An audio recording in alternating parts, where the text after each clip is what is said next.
Happy Friday, Brian Manning back again with your weekly update. Let's get right to it. So the first thing I want to talk about today is just Equifax and their data breach. So one thing I highly recommend is going onto their website, putting in information, and seeing if you were affected. Unfortunately, supposedly I was impacted by this, which led me to another topic I want to talk about real quick, which is just credit freezes. My recommendation is for everyone to go to each individual credit bureau. That's TransUnion, Equifax, and Experian, and freeze your credit report. It's free, takes a little bit of time to do it, not a big deal. TransUnion and Experian were really easy to get done, probably because of Equifax's data breaches. They're a little slow in this process, but what it means is if you freeze your credit report, then no one can access your credit. When they try and run your credit, it pulls up with just blank information, and it prevents any kind of identity theft from going through or people taking out credit that's unwanted that you didn't approve. So something to think about. What you will have to do if you ever want to use your credit in the future is you can either unlock for a temporary amount of time or permanently unlock it.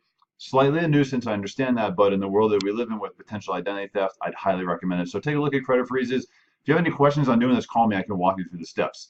Market update. So Monday, stocks really rallied on Monday. Most of it was from Hurricane Irma. The impact on Irma was less than expected, which ultimately means that insurance companies were going to pay out less than they expected. So stocks are on the rally there.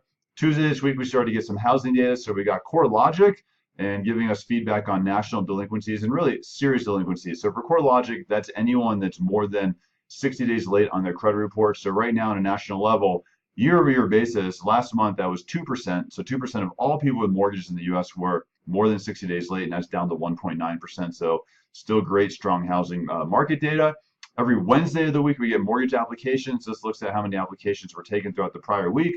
And year over year, purchase mortgage applications are still up 7%. So a still strong housing market through all the data we're seeing.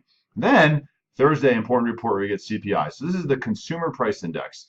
This measures inflation for us as consumers. We talk about this every month. There's two reports. This is the one that we more highly place weight on because the CPI is inclusive for us as consumers of out-of-pocket healthcare expenses and rents or housing.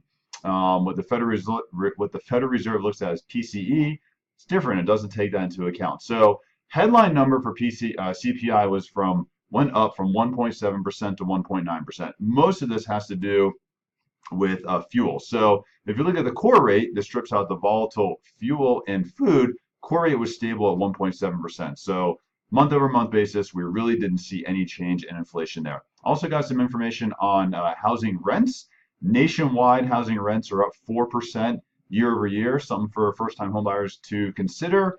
According to Rent Monkey in Boulder, over the last 6 months, one-bedroom rents are up 8.1%, and two-bedroom rents are up 9%. So seeing a strong rental market here, not so great for first-time homebuyers, but something to consider to get you out of there and to buy a house.